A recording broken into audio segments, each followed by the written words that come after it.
Welcome to First Thursdays with Sustainable Tulsa. We appreciate you all being here, and we have a new group of guests in the back there from Montessori School. Let's give them a round of applause and welcome them here today. So they have some big plans on sustainability too, so was interested in learning about some of the things they're working on. Again, thank you all so much for being here. We're excited about the topic today, and I know you've seen these incredible bikes around town, so we're going to learn a lot more about those. Excuse me. But before we get started, I want to say thank you to our sponsors. PSO is our lead sponsor, Cavanta, Wind Choice with PSO, Grog's Green Barn, TCC, and our newest member, One Oak. Let's give them a round of applause for their support. And without our sponsors, we wouldn't be able to bring this program to you. So we're very thankful for that. Also want to thank my board members that are here today. Matt Newman, giveaway there with Cavanta. And let's see, Carrie, there you go, Carrie Rowland with PSO. So thank you for, oh, and Mike Lemus, thank you. Thank you, and then also, yes. And want to thank my team, which is Jill Maud and Joel Garza, for all their work to help us get here for this program today, which is monthly. So thank you all. Just a couple reminders. We have composting by Full Sun Composting that are here. So at the end of your lunch, make sure you compost, and whatever's left, hopefully you can recycle. But there's also trash bins here, and TCC provides the recycling. So we thank them for that. We're going to take a 2-minute moment. This is what we do before each event. Introduce yourself to somebody that's new or you have been wanting to get to know, and we'll take 2 minutes. Ready, go.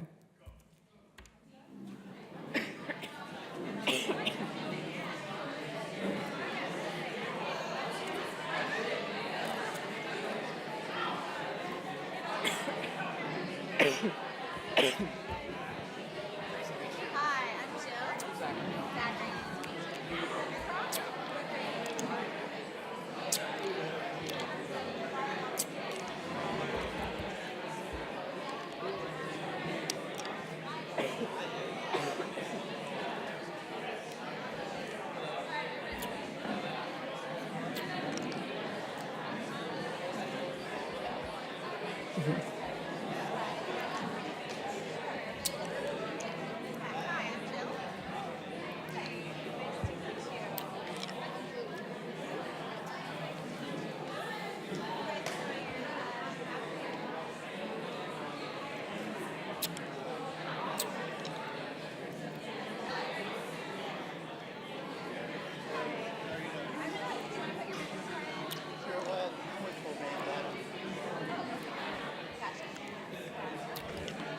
All right. Thank you so much for saying hello and introducing yourselves today. So many great people in this room.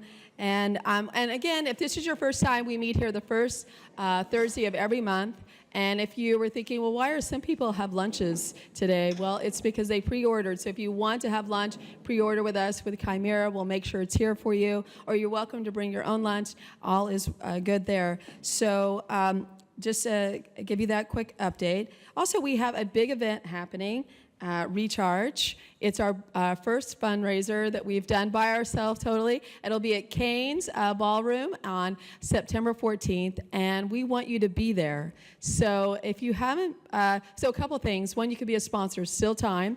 And the event is around people, profit, planet. And we'll have each of the hours will be focused on these different things. We'll have food, we'll have music, we'll have interactive displays around sustainability. So we're going to have a lot of fun, and you can go to our Facebook page and Instagram and learn a little bit more as well. But Carrie, did you want to come up and say a couple words about Recharge? We're really excited about it. We still have some volunteer positions open, so if you're interested in that, see Jill at the sign-in table there and let her know that you're interested in volunteering. And Carrie is our chair this year of Recharge, and she wanted to say a couple things. Okay, thank you, Corey. Let's see, I didn't get this approved from you, but I'm going to make an executive decision. Anyone here today who would like to purchase a ticket for today only, buy one, get one free tickets. So, got to buy it today. What do you think about that? Does that make you happy? Okay. So, I see a lot of people out here. Y'all are energetic, good-looking people. You passed that test.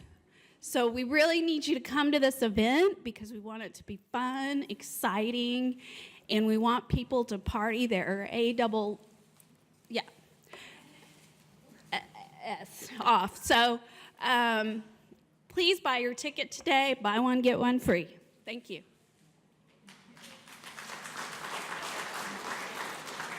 So you can go online, you can buy your ticket, and then we'll know to contact you and ask for another name that we'll add to the list there for you. So we'd love to have you there. And we also have, for the drawing at the end of the day, 2 free tickets. So make sure we have your business card if you'd like that. So it's going to be a lot of fun. We're excited. We have lots of great sponsors and partners that are to be a part of it.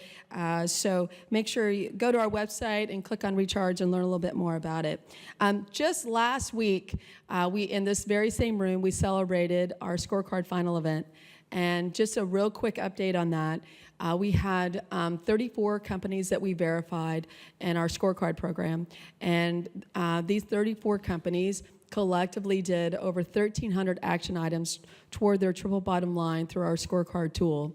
And they collectively, and I know it's more than this, but this is the information we had through the portal at this time, did $2.5 million worth of sustainability work based on the work they did with the scorecard for the last couple of years. So we are thrilled with the success of this program, helping businesses actualize their triple bottom line and look at actions that they can do to save money, retain those quality employees, and be prepared for the employees that are in the back of that room that are ready to work somewhere that's more sustainable, as well as reduce the waste. And you know, that's one of the things that we saw over and over again from some of our members when it came to solid waste, water, as well as energy, that this was just wasted money and wasted resources that could be, through innovation or just thoughtful processes, reduce that and save money. So anyway, I mean, we heard from One Oak, they implemented an amazing recycling program.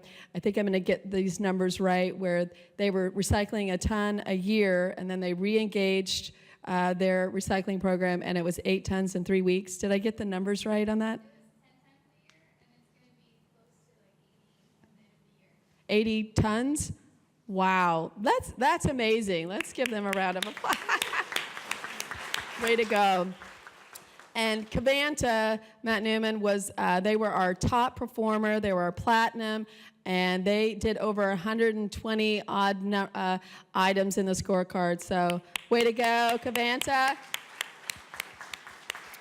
TCC was gold. We had some really incredible success stories. We'll do that again in a year. So if you're interested in joining the scorecard with your business, let us know. We'd love to have you guys engaged. So there's that. And now on to today's program. About a year ago, we had Daniel was here talking about this idea he had on sharing bikes with people. So Daniel Spurley is a Tulsa native that returned to Tulsa after graduating from the University of Oklahoma with a bachelor's in fine arts and visual communication. After working as a graphic designer, Daniel decided to return to school and pursue a master's in architectural urban studies from the OU Urban Design Studio. During this time from graduate school, Daniel immersed himself in any community project he could because of his excitement he found in Tulsa's palpable energy and momentum toward becoming a thriving city. Daniel's diverse background in graphic design, business development, and management, as well as urban design, led him to the role of the executive director of This Machine, and just launched this year. We are so excited for Tulsa. I was just talking to somebody in Iowa yesterday about something, and I'm like, you need to come, and I mentioned your bikes. So anyway, thank you so much. Let's welcome Daniel, and let's hear about This Machine.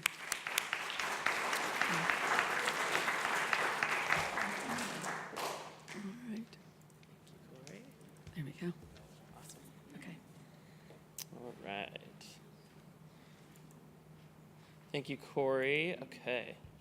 Yeah, I'm trying to remember what I talked about at the last time I was here, but it was probably a little bit different, maybe not at all. But at least we have bikes now, so there's that portion of it. The last time it was a lot of talking about what we wanted and what we hoped for, and now I can tell you about all of the headaches and problems that we've encountered along the way.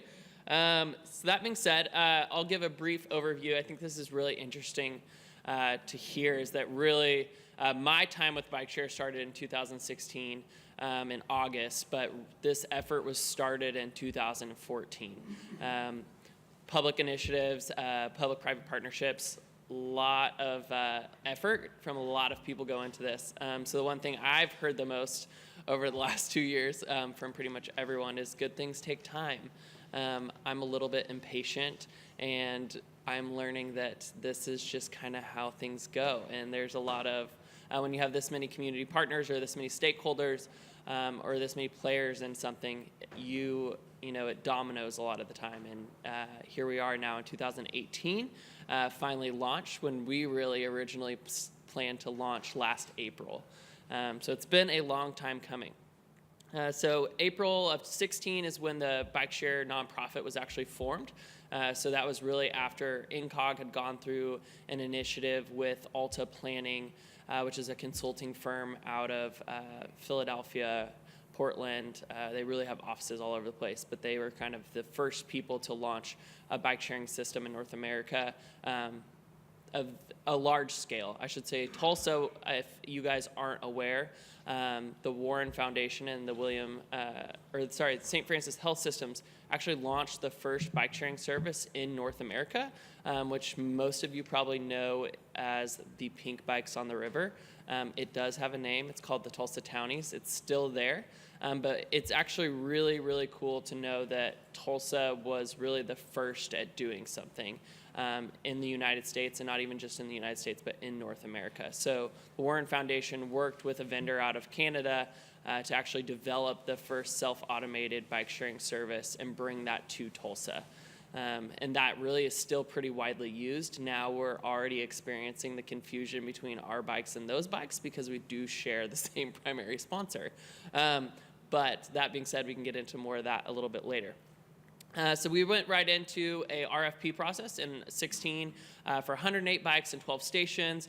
But at that time, we really saw a shift, like right as we were starting the RFP process, just from the proposals that we were receiving, we saw a shift in kind of where the bike sharing industry was going, as you started to see two different technologies or two different equipment that you could really begin to build a system off of. And that's either a smart dock system, which is what the Tulsa Townies system on the river is, or a smart bike system, which is what we have here, where they've really housed most of the technology on the bikes themselves and taken it away from the docks, where you really have to like lock to a specific dock. So then this product that we have here was actually still in development, which was exciting, but also nerve-wracking, in that we had been pushing this forward for so long already that we were ready to get something on the ground. But what we saw with the Dash technology, which is, we have a Dash bike right here, is that by eliminating the need for a computer on a kiosk and on a dock, you actually are minimizing your capital expenses astronomically. And so what that resulted in is us kind of revising our budget and looking at the fact that we could add 50 plus bikes and then also an additional like 10 stations just in our first phase by selecting this equipment over what we were suggested to do by our consultants. The consultants, I think we've all probably had some kind of experience with a consultant. They're great at what they do for some reasons, and then other reasons you're kind of like, why am I paying you to tell me what to do when I probably have a better idea of what my community needs than you do? But they're there to do work when you don't have time, is kind of the way I see it. But we really started to see is that their recommendations at doing a smart dock system was more based on the fact that they didn't think our population could handle the technology, which I thought was offensive. And so I said, I really went back to our board and I was like, I think, Tulsa is really moving forward And I think that with things like Uber and Lyft and people being more familiar with smart technologies, is that like it is possible. Yes, there's probably going to be some headaches along the way, and there's going to be a lot of like learning curve, but ultimately Tulsa's already had an experience with a bike share system, so why not try and push it to the next level and look at whether or not we can really elevate the technology and elevate the experience in a different way. So that being said, we started negotiations over the B-Cycle Dash system after we were able. The first time we saw the bike was literally like I went to a conference in Austin, and they weren't even promoting it yet. They like lifted up their rental vehicle, and it was like under a blanket in the back of their trunk. And then like I rode it around in the parking lot and texted all of our board members, and I was like, we need this. I was like, this is so cool.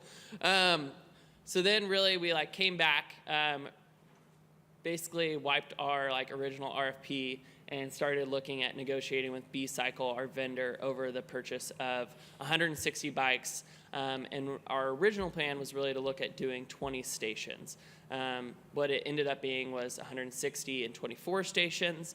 Then we went through a really rigorous like contract negotiation phase where you're negotiating over a developing product. And so we were really, really beneficial to have Frederick Dorwart as like a pro bono law firm to actually negotiate this contract for us. If you aren't familiar with who they are, they're basically George Kaiser's like personal lawyer. And so it worked to our benefit for sure.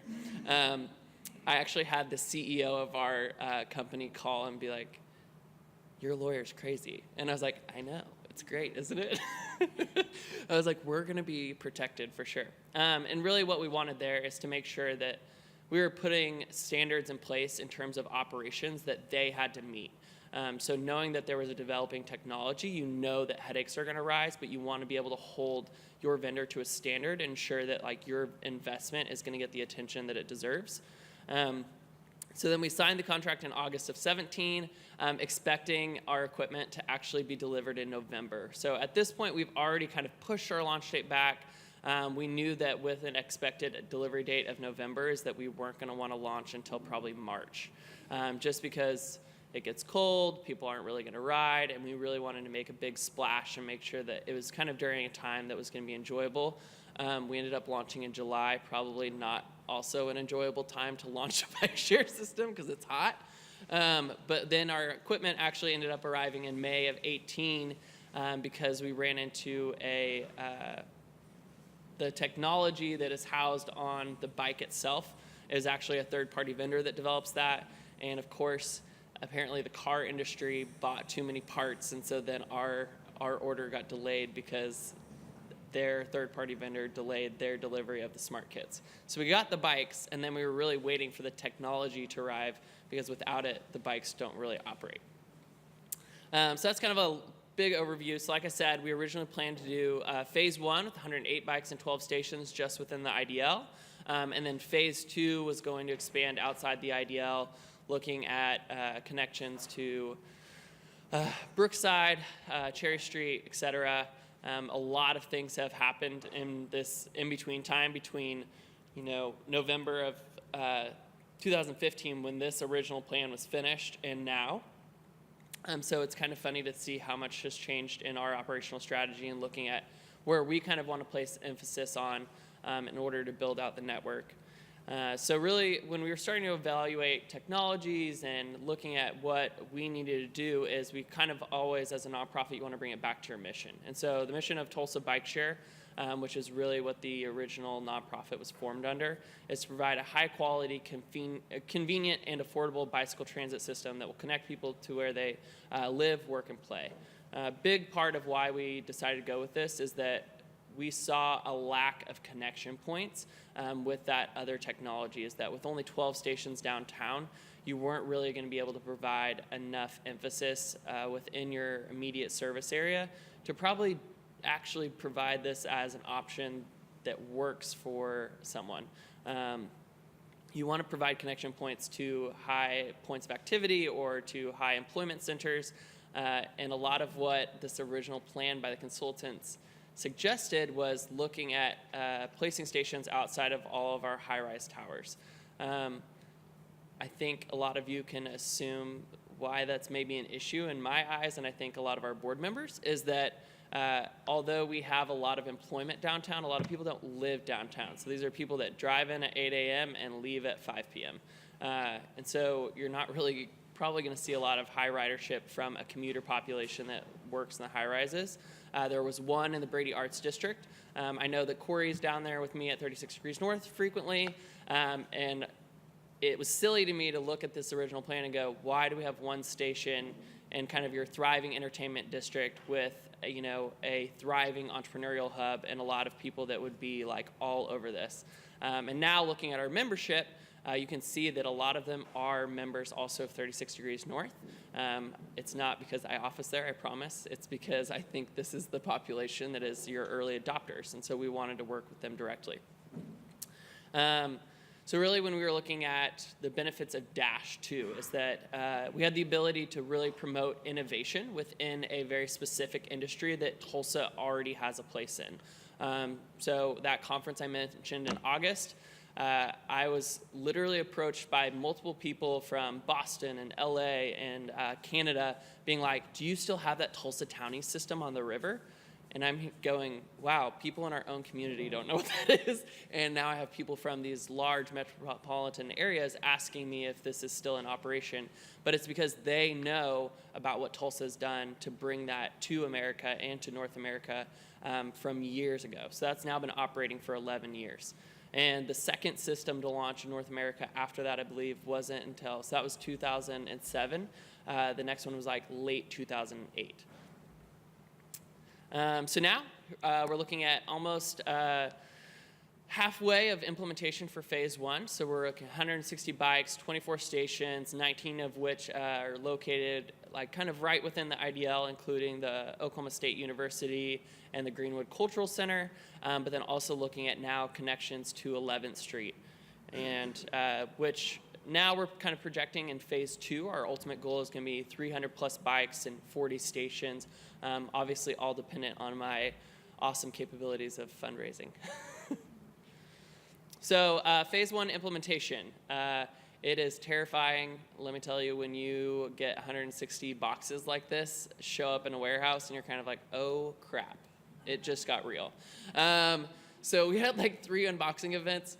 Unboxing a bike takes the same amount of time as building a bike, which is really absurd, but when you start to see how many boxes come in that one box, oh my gosh.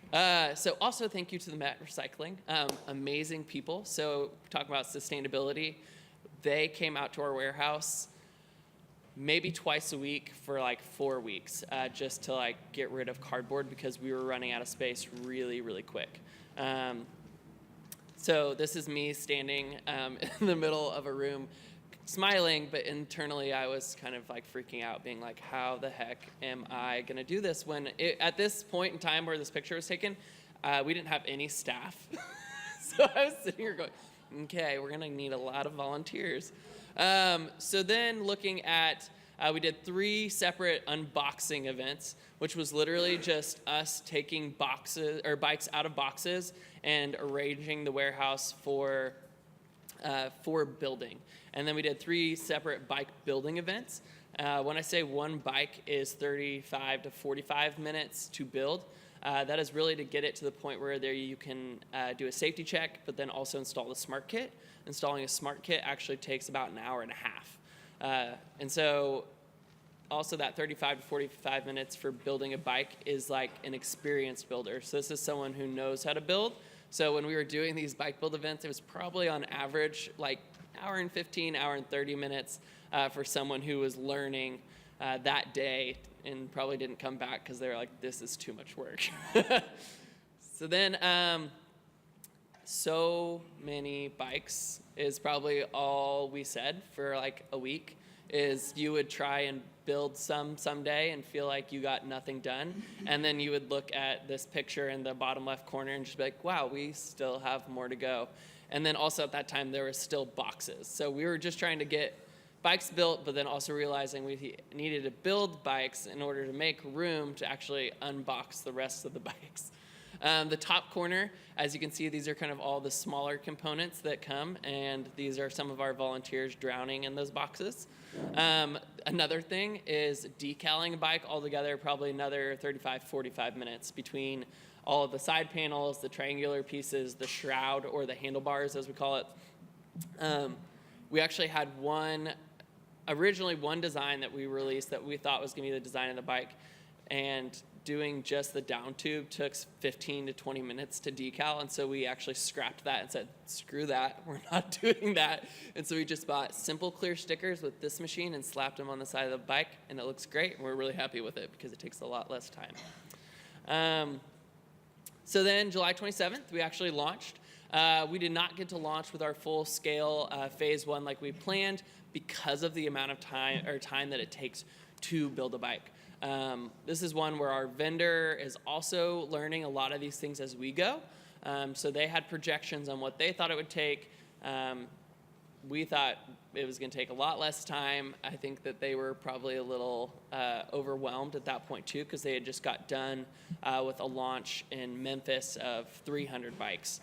And really, so we just realized we need to get something on the ground. We've been promoting this now for 2 years, and also we were hearing from our counterparts in the 3 other cities that have launched this equipment. So I should also mention Tulsa is only one of 4 cities currently operating this equipment, which is really cool. So we're really at this point, we've partnered with B-Cycle, our vendor out of Madison, Wisconsin, to really look at how we can help them push this technology a little bit further and work through some of the bugs.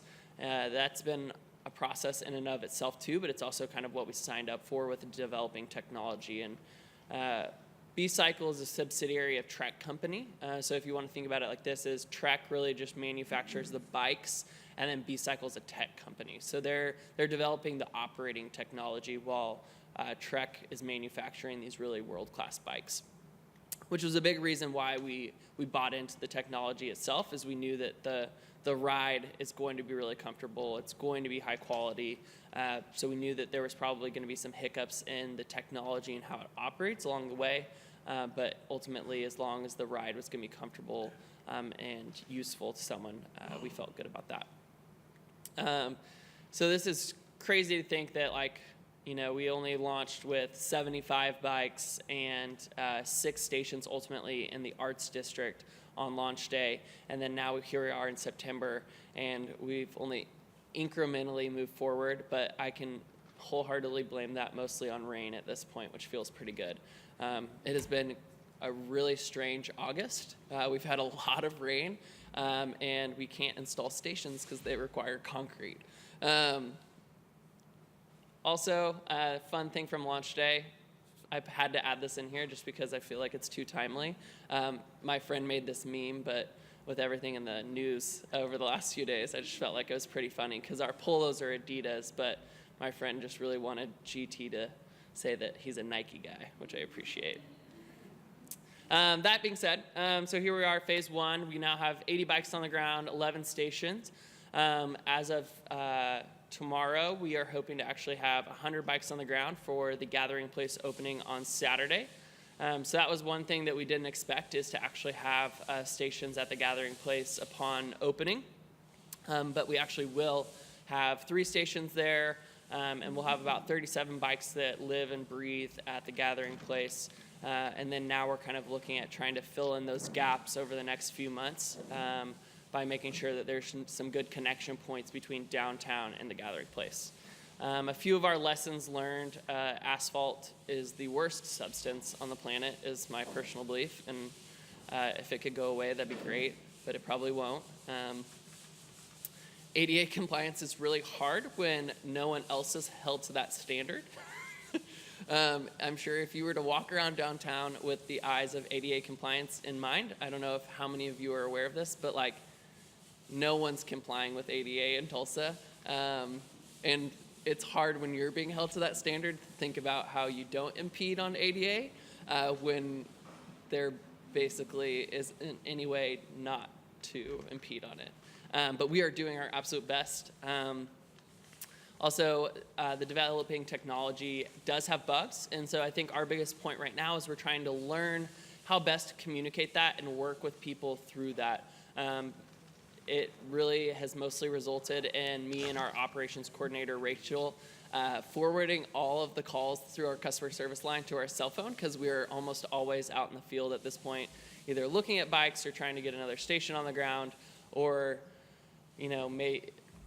finally at home by 8 p.m. or something. And we get a lot of calls on the weekends of people being like, I'm having this issue. We've been able to identify some workarounds, but it is really interesting whenever you're dealing with two sets of problems, whether someone's an iPhone user or an Android user. But that's just how it goes when you're developing a mobile technology on different operating platforms. There's going to be a lot of different things. So what I've also learned is that bikes are like babies. So I like to say I have 160 babies at this point, because they all have different issues, and they wake you up in the middle of the night and early in the morning, and you never know what's going to happen that day. So they are like having 160 babies. And then, so this is actually the data to date. So this was pulled from yesterday. This is probably my favorite part so far. The one piece that I can share that we're excited to get to, but right now with some of the bugs on the mobile technology, is actually looking at user patterns. So that's one where the GPS hasn't been connecting properly, in terms of like there will be spots where it will miss someone's like path. And so we want to be able to create heat maps on a user's path, or like hot spots for pickup and drop off. But some of the mobile technology is causing bugs, and so that data isn't really reliable at this point, but we're hoping to be able to share that. But right now, we've done 1,400 trips, which equates to 104,000 calories burned. I think that's really, really incredible to look at. And that's been an exciting point for us, too, is to hear wellness program coordinators across the city actually get really excited about this and want to look at how they can get memberships in the hands of their employees as much as possible. But then also looking at the carbon offset of just how do we actually reduce the amount of like automobiles on the road and minimize some of those like short trips that have probably been made in a car. Whether you're jumping from the Tulsa Arts District to Blue Dome, is actually looking at now. I think there is another option for people in Tulsa, and it has been really exciting to see on the weekends of people choosing to use their bike to get to the next destination rather than using their automobile. So it's kind of like a park once, jump around. We've been really surprised that our most popular destination right now, or pickup destination right now, has been One Oak Field. So right outside the ballpark has been one of the most, which is actually our biggest station currently. But it has been interesting is that we thought that the Guthrie Green was kind of going to be the prime spot. Those are the interesting things, too, if you start to think about projected pickup and drop-off points and looking at where people are actually picking up these bikes and taking them. So that's kind of all I have for now, and I'll take questions. Yes. Oh, yeah. Do you want me to walk you through the bike? Yeah, so currently you'll download the B-Cycle mobile application. So that B-Cycle, our vendor, if you download the mobile application, they will actually allow you to select GPS, and then it just hones in on this machine station. Another exciting part that I should mention that will come into play later on is actually a reciprocity agreement, where because it is a standard operating platform, is that if you're a user in Tulsa, you'll then actually also be a user in Oklahoma City, Kansas City, Denver, Austin, anywhere else that's actually operating a B-Cycle system under a reciprocity agreement. So you have to opt into it as a system. With the Dash systems, they haven't quite figured out how to relay the difference between their standard smart dock systems and this new smart bike technology. So they're working through that, but we've already agreed to be a part of it as soon as they work through it. But you download the mobile application, or we do have a few kiosks that are a direct point of sale contact. So Guthrie Green, One Oak Field are the two that we have on the ground. We'll have one at the gathering place as well. And what that allows you to do is actually sign up directly at the kiosk. If you're a monthly or an annual member at that point, it will give you a RFID card directly from the kiosk. And that's kind of my favorite way of using the bike. It's a lot easier than having to pull out your phone all the time. But it's just a tap and go. So I actually just hold my wallet up to the dashboard on the bike, and then you pull a lock out and you're ready to go. Daniel, maybe before other questions, I just want to make sure we give the booth folks here a chance to kind of chime in on the conversation, so they're also part of this. So we have Larry Mitchell. Larry Mitchell with Bike Pedestrian Advisory Committee. We're working to make Tulsa friendlier and safer for people who ride bikes and who walk. This committee was created by then City Councilor G.T. Bynum in 2011. And we have lobbied for funds in the last 2 tax packages to support bicycle and pedestrian infrastructure and have about $7.25 million in the allocated funds at this point in time. We also worked with the city and INCOG on producing what's called the GO Plan. That's the comprehensive plan for bicycle infrastructure in the city of Tulsa and surrounding communities. So a lot of our work involves getting this GO Plan implemented. And I know you're starting to see bits and pieces of bike infrastructure around town, but there's a lot more to come. And like Daniel, we are also very frustrated that it's not happening sooner.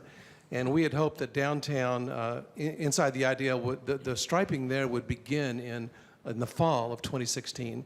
So here we are now in the fall of 2018, and we're still hoping the same thing. So we are trying to push hard to encourage the city to go ahead and get this infrastructure on the ground so that anyone who rides a bike, but especially a person who rides this machine, will have a safe place protected from traffic to ride a bicycle and get around town safely. Thank you. Just a little bit to go. That's okay. Go ahead. Okay. It's completely yours. Hi, everybody. I'm Daniel Jeffries. I'm representing INCOG today for our Clean Cities program, which promotes alternative fuel vehicles. INCOG is the agency that worked with BPAC to establish the GO Plan. They do a lot of transportation planning and other things related to pedestrian and bicycle safety. In addition, INCOG recently received a few pedestrian counters, so you might not notice them, but they're currently being tested around downtown. For the first time, we'll have some real information on how many people are walking in downtown Tulsa. That's awesome. Thank you. And next month, we'll hear from INCOG again on driverless cars and EVs. So that'll be our next topic. And I guess we have a real quick update with Up with Trees. I came in last second, so I'll make it quick, but sustainability lovers are often nature lovers, and we've got a tree trip going on October 12th through 14th. Today we have a special discount. It's only today. It ends at midnight, so if you're interested, I have a discount code and flyers on it, and you can come talk to me after. Okay, thank you. And now we can go to more questions for Daniel. So I have 2 questions Yes. that are easily answered, I hope. Number 1, are there any plans, or do you already have little trikes instead of bikes for those that might be gravitationally challenged Great question. and balance challenged? And the second part of the question is, with the stations that you have, and I've seen the bikes just kind of locked up someplace in town, do you have to do a lot of relocation of bikes back to their stations? So right now, because of the rain, a lot of why you're probably seeing individual bikes is more that we have started geofencing, which really just means it's a digital boundary around existing City of Tulsa racks. That's kind of our way of supplementing the fact that we haven't been able to get enough stations installed, and we do want it to be usable. So ultimately, yes, there's a lot of rebalancing that happens. Right now, it's been a little bit more I guess like centered around Saturdays and Sundays, really kind of like rebalancing based on what happened the night prior. But then it's actually been surprising in that it has happened kind of to do it itself. If you leave certain bikes, is that you realize it's probably one person. So if it's like a singular bike, that's what we've realized is we've almost actually left it there because that person's kind of anticipating it to be there when they get out of work. So that's been fun. And it's usually that person emails and they're like, "Hey, I really want a bike here," and we're like, "Oh, sorry, we took that from you." So then we've actually like begun to learn like who the avid users are already, and kind of like know that, oh, that bike's there because that person took it there. They're gonna ride it back to X location at the end of the day. So, but a lot of that is based on the fact that we are geofencing existing racks while we are anticipating putting more stations on the ground. As far as trikes, we've reached out to our vendor a long time ago about asking if they plan to do a trike version of the dash bike. Their answer was no, sadly. They'd done it in the past and really just didn't have a great uptake. I know that there's been efforts from the Center for People with Physical Challenges to actually look at doing kind of their own system, or they do it through the center currently, but seems like ultimately with some of those different versions of a bike for people with mobility issues tend to kind of spark their own program. So maybe one day we'll be doing that as well. Right now I think we're trying to get the technology honed in and work with our vendor to make sure that it's operating properly and make sure that it's a reliable service before we start looking at kind of like some additional services as well. I think that's it. With the solar pack thing on the back, we were kind of wondering, is it electric assisted at all? Is it fully manual? Okay, so this version right now is fully manual. I have ridden the electric assist model. I don't believe that it's actually going to be available on the market until next year.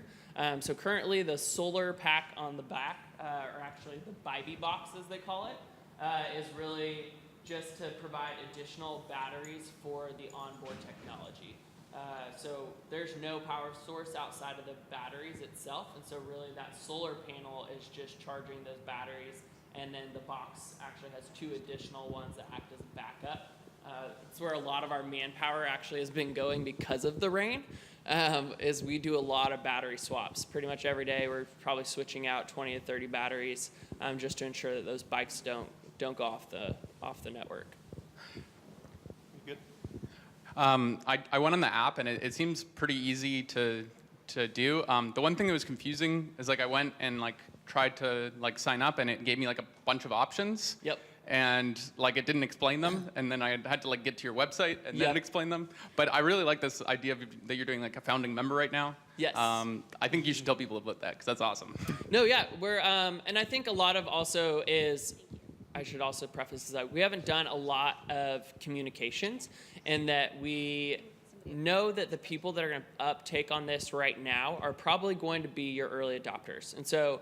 That's why our communication has been minimal. It's been intentional to really look at harnessing kind of your early adopters. And then once we've been able to really work out some of these bugs, which they put out a update yesterday that sounds like, at least from the last day, as that things that were really buggy over the last month have been resolved for the most part.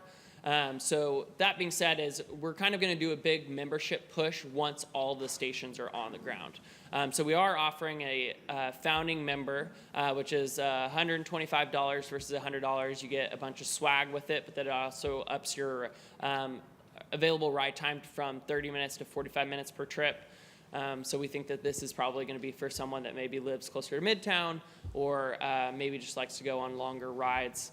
But we really, like, that's also a big question we get is, like, why is it only 30 minutes? Why is it 45 minutes?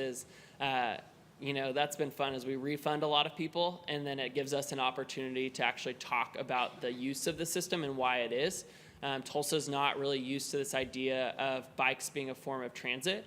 And so a lot of what we've seen over the last month is people that want to just ride it around as a bike rental. We don't want it to be a bike rental. It's a shared vehicle. And it's funny that when you talk about that difference between a rental and a shared use is it's like they're like, oh, they suddenly kind of feel dumb.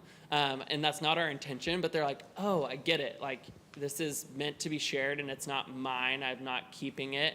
And we actually will be the first people to say that it's like, if you're looking for a rental to use for the day, like, it's going to be a lot more cost effective for you to go to a bike shop and rent the bike. And then, but hopefully, like, what we're doing is developing a system that's reliable enough and provides enough connection points is that you can use it, drop it here, leave it for a couple hours, come back to it, and know that, like, you might have an option to use it there.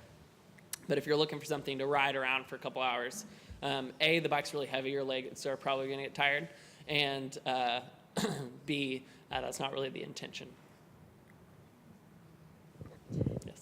We've kind of started to get to it, but could you just give like a quick walkthrough of the bike itself Yeah, and just the absolutely. general process of Yeah. kind of how you use it and? Do you want me to use this? Okay. Yeah, just screen. But. Okay, yeah, so what you're going to do is you're going to use your mobile application for the most part. This is actually really fun, is that, like I said, with the RFID, oh, this one's stuck. Well, anyway, the lock should come out. I actually think this is one that we pulled off of the road because it's got yellow tape, but I had them just bring one over as quickly as possible. Anyway, so usually the lock is going to be in the triangular piece on either side, and then you're going to use the mobile application. And what you'll do is you'll actually pull up your phone if you don't have the RFID card. And then what you're going to do is click the bike icon on the app. I wish I had a screenshot of this now that I'm thinking about it. So you'll pull up the app, you'll click the bike, and then the dashboard on the bike, when you click it out in the street, is actually going to have a code on it. So it'll have the bike identification code. And so what you do there is you type that directly into the mobile application, and then it's going to ask you for your user PIN if you're a member, or it's going to ask you just to type in the number here, and then it'll unlock the bike, and then it'll actually communicate with the dash, and you'll see on the LED screen here is that it's ready to be unlocked. And so pull the lock out, make sure to put it in the basket.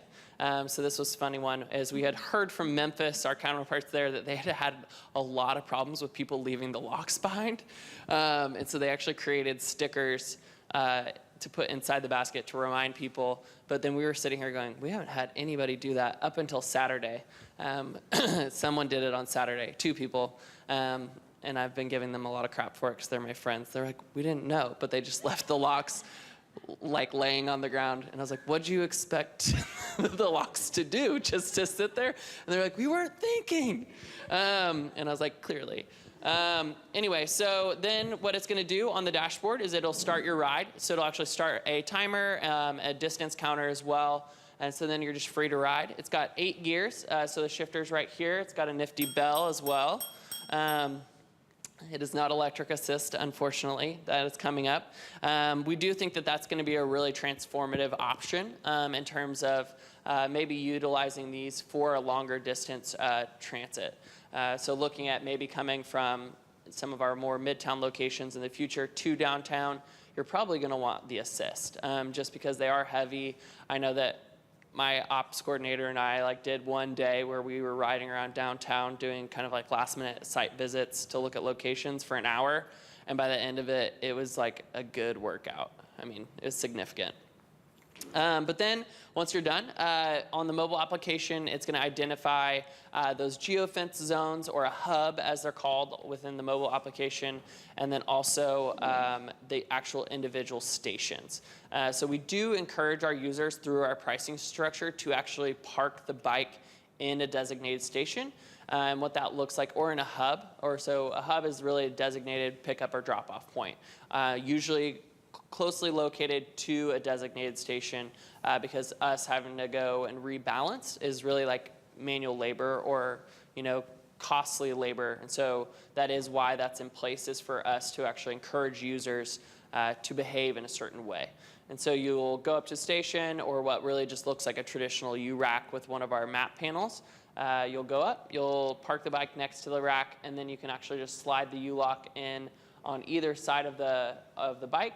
And then on the dashboard, it's going to give you the option to end your ride. You just click that, end your ride, and you're ready to go. If you have the RFID card, it's even simpler in that you just kind of like hold it up here. You don't have to type in anything. You don't have to pull up your phone.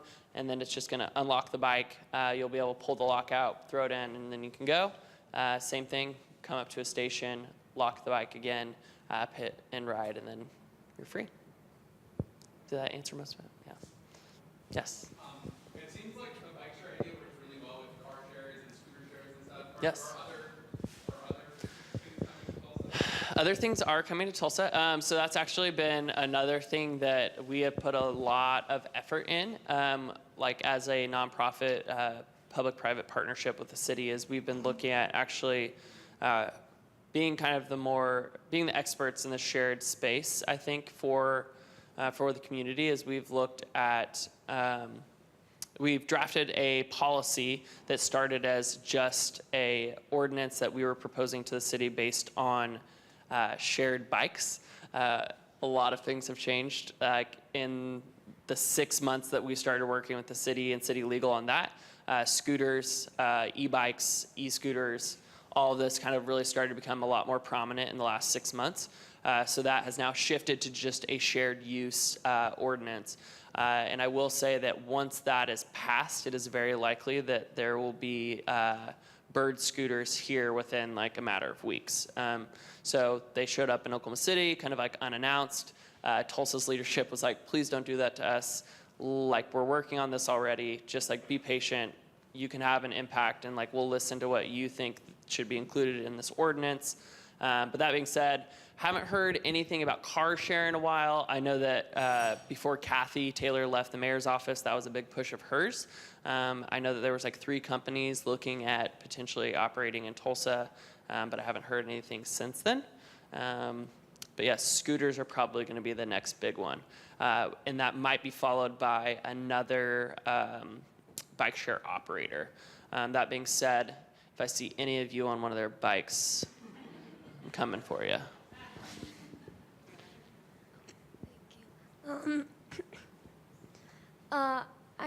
About the where they have to ride back to a hub or station, isn't it dangerous for them to be on their phone looking at the route back to the place?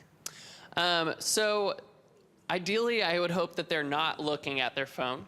I think that it would be more of a preemptive, like, so you look at where you need to take a station or where you're planning to go and where a station is in relation to that. But then also, you know, that's a lot of the reason why we have this idea of placemaking is also we have large signs that accompany most of our racks in order to really be a point of reference. So if you are riding, you can start to see like where these are. I think as users get more familiar with the system, they'll know where stations are. They'll know kind of where their like point of interest is.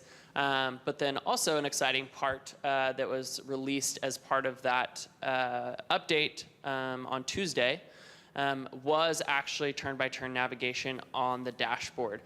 We haven't pushed this out like as far as communicating this to our users yet, because we've been kind of beta testing it ourselves, knowing that some of these things that they've pushed out in the past created more of a headache for us. And so, but I will say it seems to be working fairly well, and what it allows you to do is Bluetooth your phone to the bike itself, and it'll give you turn-by-turn navigations on the dashboard. So if you have the mobile application already, make sure to update it, and that feature actually will be available to you. Oh, okay. Do you have any information on how often people are using helmets, or do you have any plans on? Yeah, so this is my favorite topic of conversation because it gets brought up a lot. What? Oh, the question, I'm sorry, is whether or not we have information on when people are using helmets or if we have plans to do helmets. We do not have plans to do helmets for a number of reasons, mostly health. We did vet the option about 1.5 years ago. We're like, oh, we should really look at this. Because there were some like creative options of like paper folding helmets that were coming up. They didn't end up passing like regulation testing. And so that option was actually going to be the most cost effective. It was going to be one where you could buy a folded paper helmet. It was like $2. And you basically buy the kiosk and like throw it next to your station. Nothing came of it. But then the other option is actually leaving helmets like in the basket, which I think is what, I can't remember where in Canada. Laws require people to wear helmets. And they're spending $500,000 a year on their helmet program. Like, because they have to dip them and like clean them twice a day.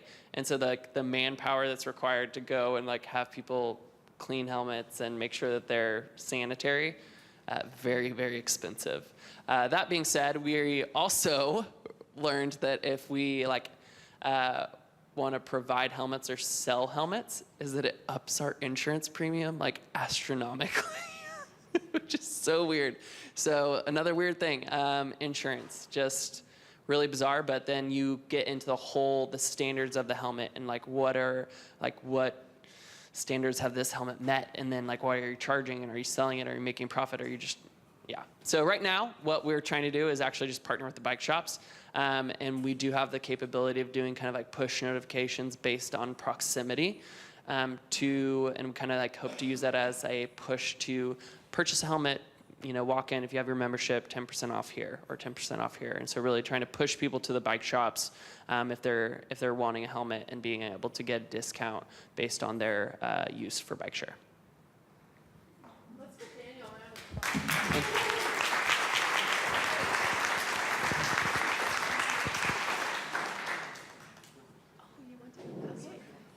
Okay. We have 3 amazing gifts today. The first is a gift from Matt Newman. And if you haven't heard us talk about Force of Nature, it's the best book out there about sustainability. It's really how Walmart got into the business of sustainability. It's really fascinating and interesting. So the winner of this book today is Joel. Julie Sky. All right. Okay. Oh, it's off. Okay, here you can use that. Okay. Congratulations. Yay, I can get some. Okay. Okay, and then we just found out we have a bike share membership that's being shared by Daniel here. So let's see, who is that? Bryce Davis. Oh, wow. Okay. Congratulations, Bryce. Is he already a member? Okay. Oh, okay. Yeah.